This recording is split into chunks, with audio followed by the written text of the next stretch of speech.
Hello and welcome to the Legislative Youth Advisory Council interview with Congressman Denny Heck. The council is the official youth advisory body to the state legislature and is comprised of youth from around the state who work with legislators and in their communities to represent the perspectives of young people. Congressman Heck is running for Washington Lieutenant Governor this year, and we're so glad to have him with us today so that voters in the state can have a good grasp on his policies and ideas when making their decision. For the most part, all of the following questions have a sort of young person lens to them, but the issues covered are of relevance to all citizens in the state. There's no hard time limit on answers, but for the benefit of both the candidate and voters, we're hoping to keep things concise so that we can cover a range of topics. Ideally, answers will be about 2 to 3 minutes apiece. But with that said, we can jump into our first question from LAG member Yubi. And do you want to introduce yourself there, Yubi? Yeah, hi, I'm Yuvi Mamiya. I am from Shoreline and I'm a junior in high school right now. So our first question that we want to ask is, what plans do you have for supporting disadvantaged students, such as students with disabilities in wildfire zones and families with a person at high risk for COVID-19, of color, low-income students, homeless students, and highly mobile students, especially during the COVID-19 pandemic? Wow. That wasn't just one question, Yubi. That was about 8. So let me do the best I can.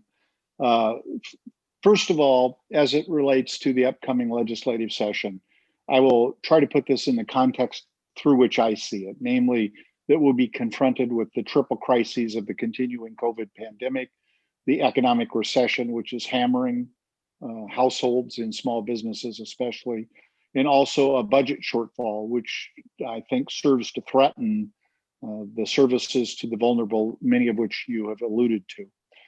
As it relates to COVID, I think the single most important thing we can do is stay the course on being driven by the data and the science.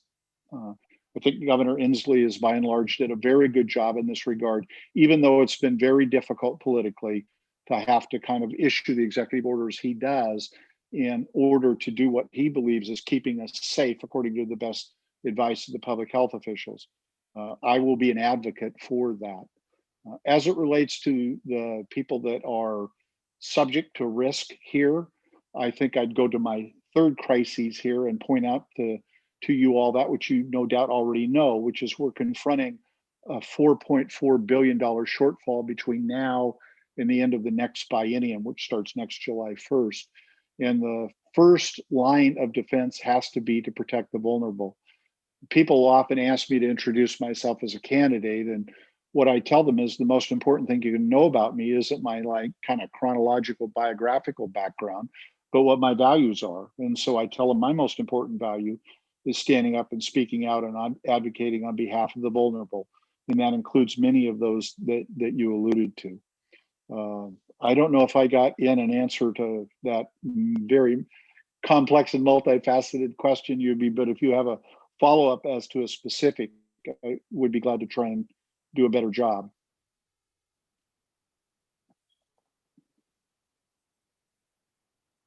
I'm good. Thank you so much. I believe Carissa is asking our next question, which does follow about education and a more specific topic, but thank you so much. Thank you. Hi, I'm Carissa Crum. I'm a junior and I live in Hoquiam but attend school in Oakville. So my question for you is, the prototypical school model dictates funding guidelines for school nurses, psychologists, guidance counselors, and classified staff at each public school in the state, among other things. However, despite the staffing enrichment work group's recommendation, the Office of the Superintendent's request, and widespread complaints from educators, the Senate bill to direct more money to schools died in committee. How, if at all, would you change the prototypical school model?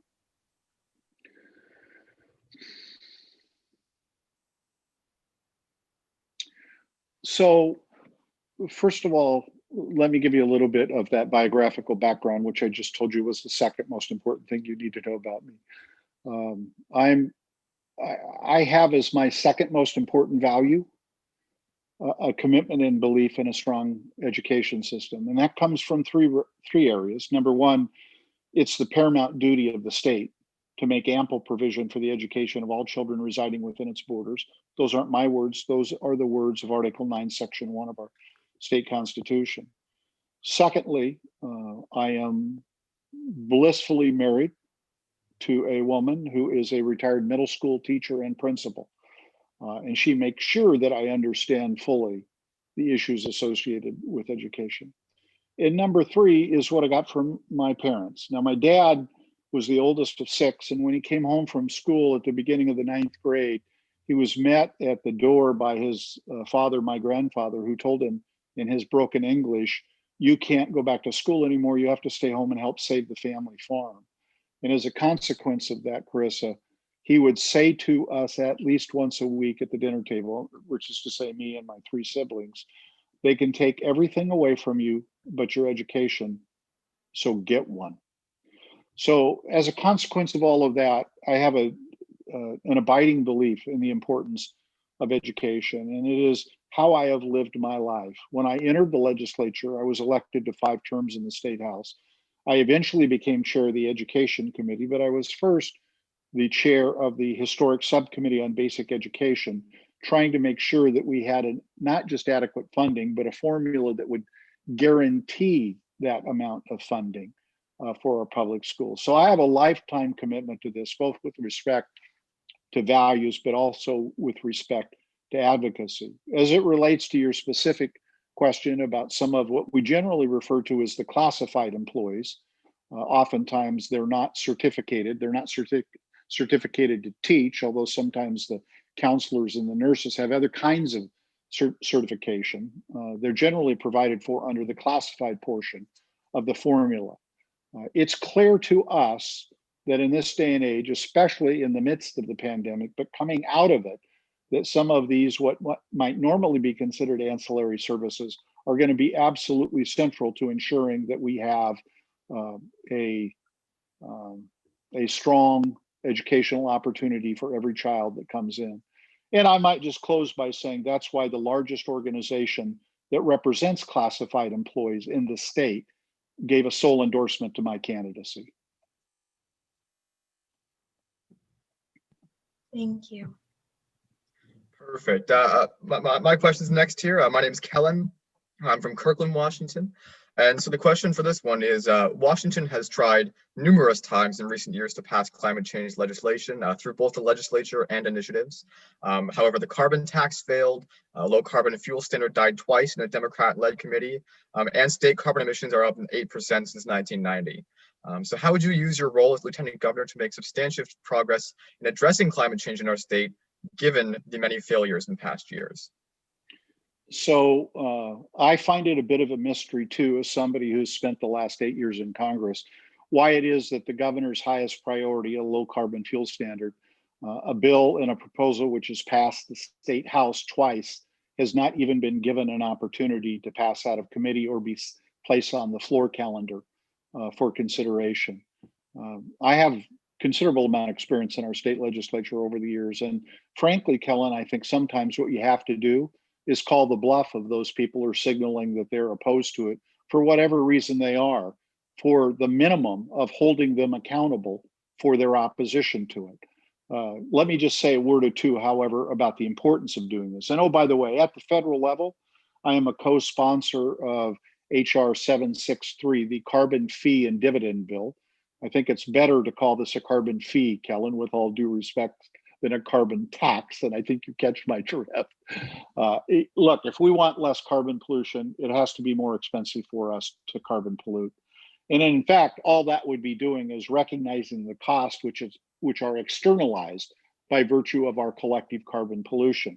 You don't think dealing with wildfires is expensive. You don't think dealing with major weather, extreme weather disruptive events like hurricanes and floods is expensive. This is unbelievably expensive. So it has to be more expensive to pollute, and we'll get less of it. This is economics 101. As to the importance of doing it, 5 weeks ago yesterday, if you remember nothing else I say today, remember this. 5 weeks ago yesterday, we burned more acres in Washington state than burned in all of the calendar year 2019. And if you include the Monday before it, a 48-hour period of time, 5 weeks ago, we burned more acres than we did in our state in each of the last 17 of 18 years. Our planet's on fire. This is no longer arguable. Yes, there's global warming. Yes, human activity causes it. No, the free market is not going to solve it.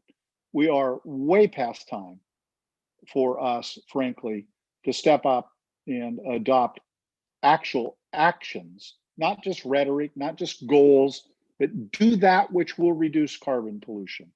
And if I may, and another reference to how people who evaluate these kinds of issues consider this, it is why the Sierra Club gave me their sole endorsement.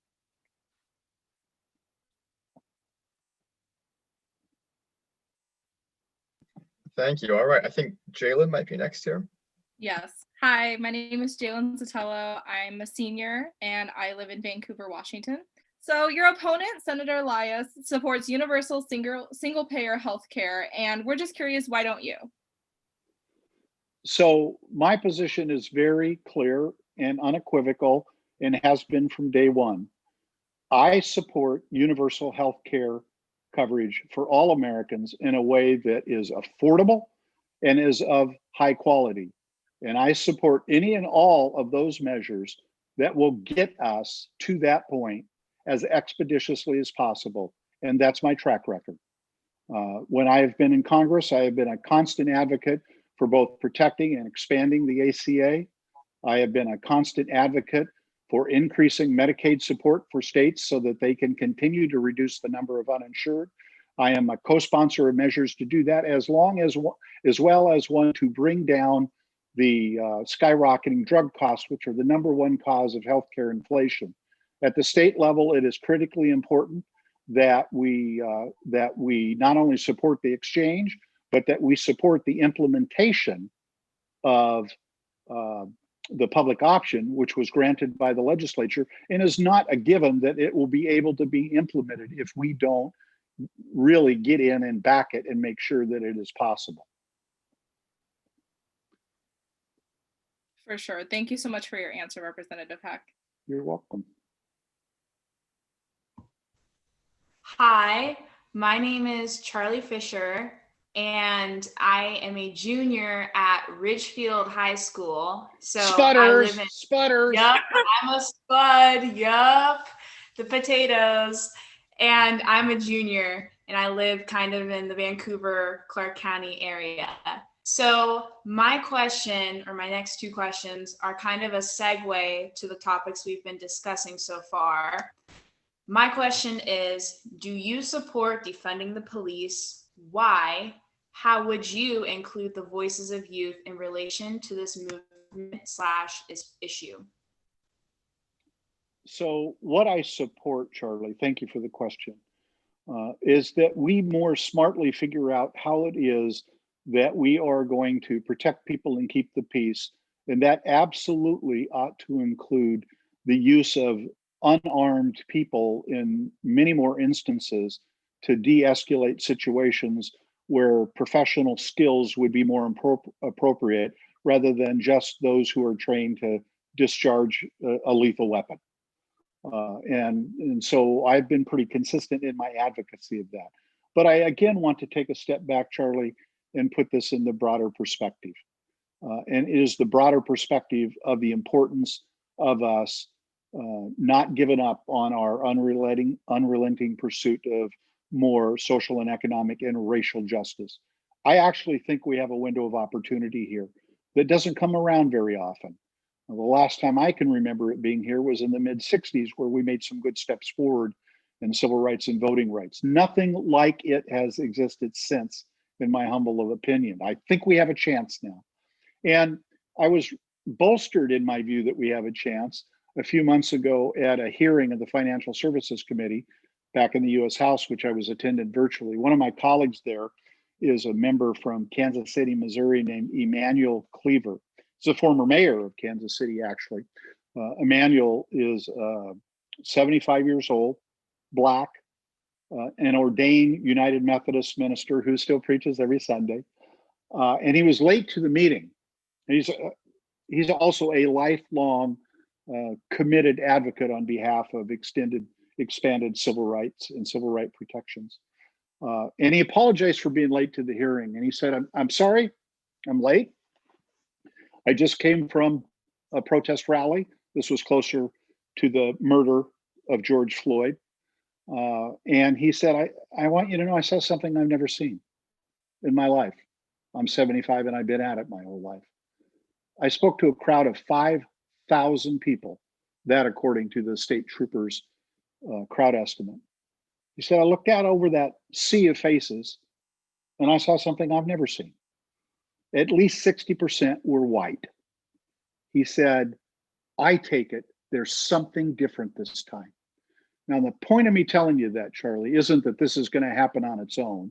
In fact, my favorite Dr. Martin Luther King quote is, change does not roll in on the wheels of inevitability. We got to work to make this happen.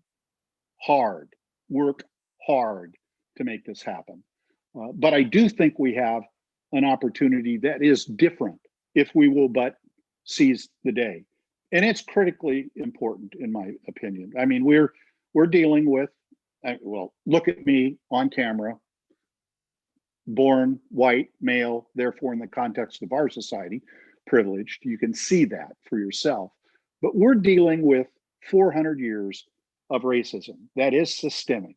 And that means that there is incredible racism in the area of criminal justice and in policing. And by the way, Charlie, I am a proud co-sponsor of the George Floyd Justice and Policing Act, which passed the House earlier, but also in access to education, access to healthcare, access to employment opportunities, access to housing. And we have to deal with each of them, not just one of them, but each of them. And in fact, the truth is that racism in our country is structural. It's not just systemic, it's structural. And there's a difference. By systemic, I mean it exists all across these areas, but by structural, I mean it is unfortunately bequeathed. If you're born Black, and especially poor and Black in this country, you may be on the same starting line when the gun goes off for your life's journey, but you've got an 80-pound backpack on. And that's what I mean by structural. It's a negative dividend that keeps paying. So we have to attack it not just systemically, but also structurally. And that's why, frankly, I'm a very proud co-sponsor of the Reparations Commission bill in the House. It's a bit controversial over the years. I don't think so, because racism is structural. Now, let me just conclude, if I may, and say, white male, born, therefore, of a privileged nature. But I want you to know from a personal standpoint, Charlie, I do have a ringside seat to this, and I've seen it firsthand. Both my sons are adopted. One happens to be Black. And I've seen how he's been dealt with over time in different ways than his brother because of the difference of the color of their skin. It's personal. Thank you so much. And just one more question from my end. What path, if any, do you see for working on bipartisan basis to promote ethnically and racially diverse curriculum in public schools? So the trick of getting any legislation through is to have as broad a coalition as possible. Sturdy policy, that is to say, policy enacted that has an opportunity to develop roots and survive, for example, the occasional winds of recessions and revenue shortfalls, are those policies put in place with the broadest possible coalition. And I would say, therefore, that the answer to your question is the same as it is for a lot of other proposals. We need a broad coalition. There have been some successes of late among communities of color, particularly Native Americans have gotten some changes in our curriculum requirements in this regard. And there's much to be learned about how they went about that in order to have that happen. I would say, however, that we continue to have a problem in the K-12 system, especially, that really impedes our ability to make progress here. And that is the underrepresentation of communities of color among the teaching ranks. And so sometimes it's like playing pool. You might want a bank shot, right? It's not a direct thing into the hole. My cue ball hits the ball that goes directly into the hole. Sometimes it's a bank shot, right? And I'm thinking out loud a little bit with you, Charlie, but it might be that one of the best ways to get there is to double down on our efforts to figure out how to get communities of color proportionately, at least, represented among the ranks of those who stand up in front of you and instruct. Thank you so much for the thoughtful answers, Representative Heck. Thank you, Sputter. So Washington has taken a few steps in recent years towards closing the school to prison pipeline, including House Bill 1191 earlier this year, which helped protect the information of students who had previously committed criminal offenses. Have our legislative actions substantially addressed the school to prison pipeline, or is there still improvement to be made? If you feel there are more changes needed, what would they be? I will confess I'm not familiar with the provisions of that bill. At the same time, it's important for us to acknowledge the criminal justice system just isn't working very well. There's nothing about it, frankly, that in my way of thinking places a strong enough emphasis on helping with issues like recidivism or helping somebody get their life together so they're not in a circumstance where they commit an act which may be subject to criminal prosecution. That begins even before somebody is sent to jail. I mean, if any of you have had much interface with the criminal justice system, and unfortunately we have, it is made almost impossible on somebody of low income or little means. It's brutal, it's punishing. If you're born with or in a circumstance where you have access to resources, how the system ultimately deals with you is completely different than how it does not. So from my way of thinking, this starts at things like bail reform. This thing starts at things like taking a harder look at sentencing so that we can get to the point in time where people of color aren't incarcerated at much higher rates than white people are who've committed the exact same crime. Help defend that for me. Well, you can't. It's indefensible. So we got a lot of work to do throughout the system, as a matter of fact.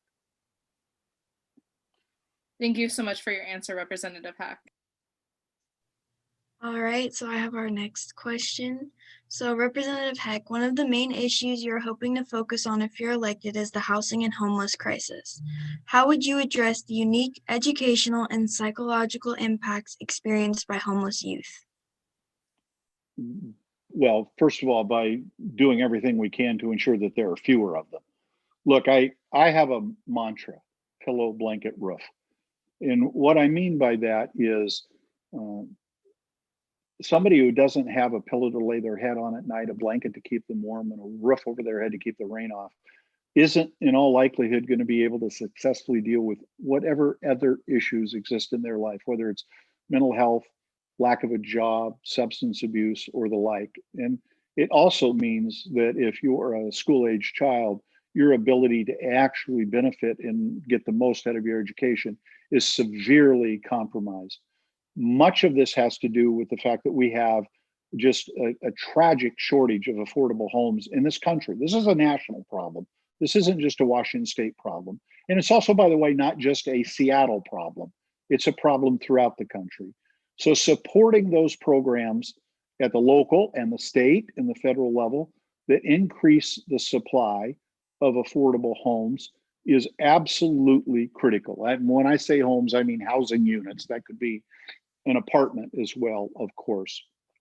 And supporting the wraparound services associated with it. Now, at the federal level, of course, our program is called the McKinney-Vento program, and I've been a huge advocate of it. I am the prime sponsor of bills to deal with some of the parts of this. I'm the prime sponsor of the House bill to extend the availability of homeless assistance grants in Indian country, which ironically enough, they are not, and they should be, given that the number of homeless within Indian country is actually very high, higher than any other subcategory.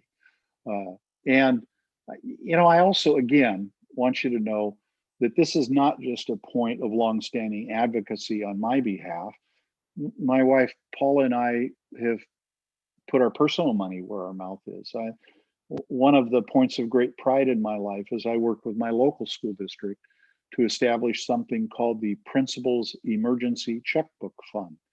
And it's a fund run through the Olympia School District Foundation to provide money to each school building principal to be available to use for any educationally disrupting issue in any child's life for which there isn't a categorical program available.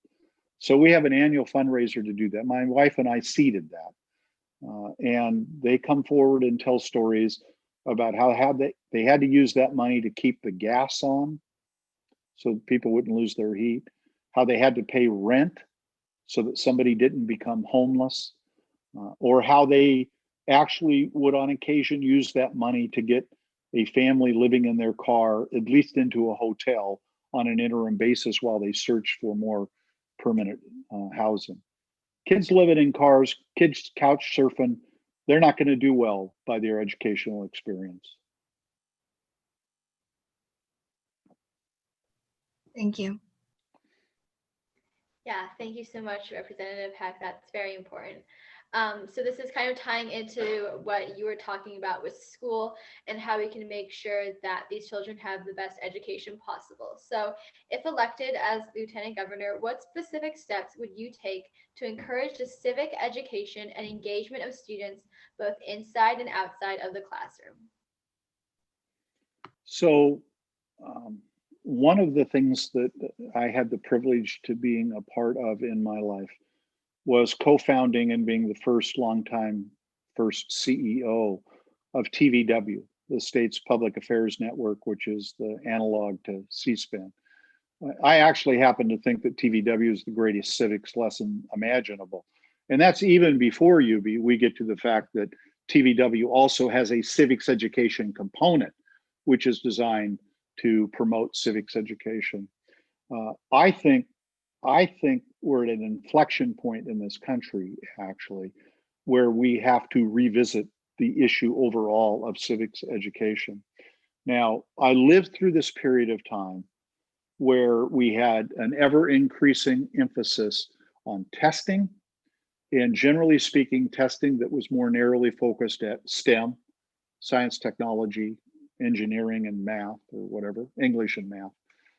More and more technical, more and more narrow. And the consequence from where I sit, UB, is that anything else atrophied.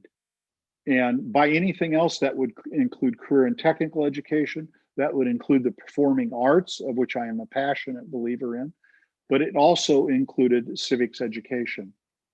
The most important teachers in my life were my history and civics education teachers. In fact, my main mentor in life was my high school history teacher, who preceded me in the state legislature, by the way, and where he served for 30 years. He had more to do with the trajectory of my life than anybody outside my family, as a matter of fact. And so we've had this ever increasing emphasis on test. And what happens when you say, these are the things we're going to test, is that's what you get more of. And so the focus became on those things at the expense of the broader education. Now, I'll unabashedly admit the truth. I am a graduate of the Evergreen State College, a liberal arts school. I think the liberal arts education for those who go on to school after high school is a very, very important path for many people.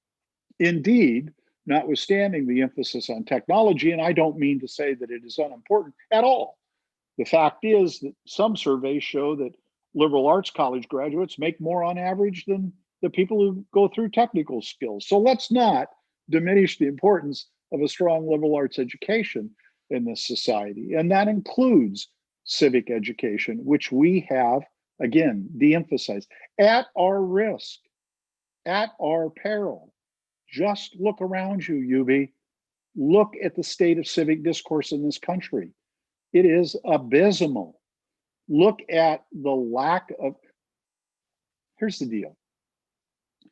As a member of Congress, one of the coolest things you get to do on occasion is you are invited to speak at naturalization ceremonies.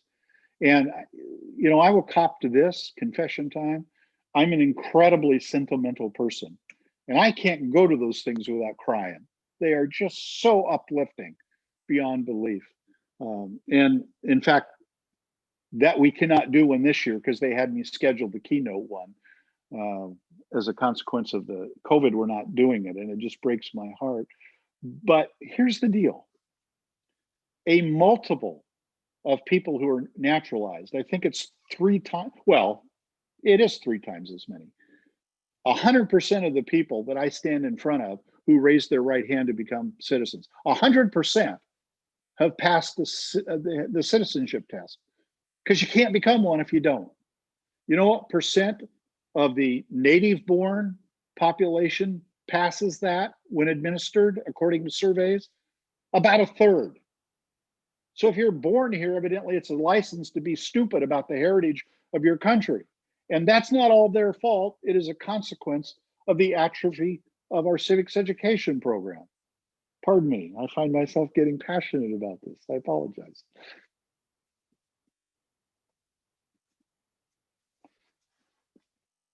Thank you so much, Representative Peck. I definitely think that what you're saying is really important, and we need to make sure that there's like those opportunities inside and outside of school for them to grow. Yes, thank you. Yes, thank you, Representative Heck. I suppose I should introduce myself. My name is Max Mulgard III. I'm a junior from Spokane, Washington. And my question has, this is the final question of this interview, and it has to do with your time as a congressman. So what skills do you believe that you have developed as a congressman that will assist you in the role of lieutenant governor? And how will you use those skills to help further the interests of the youth of the state of Washington? So, Max, first, can I ask you what high school? Mount Spokane High School. Where's Mount Spokane High School?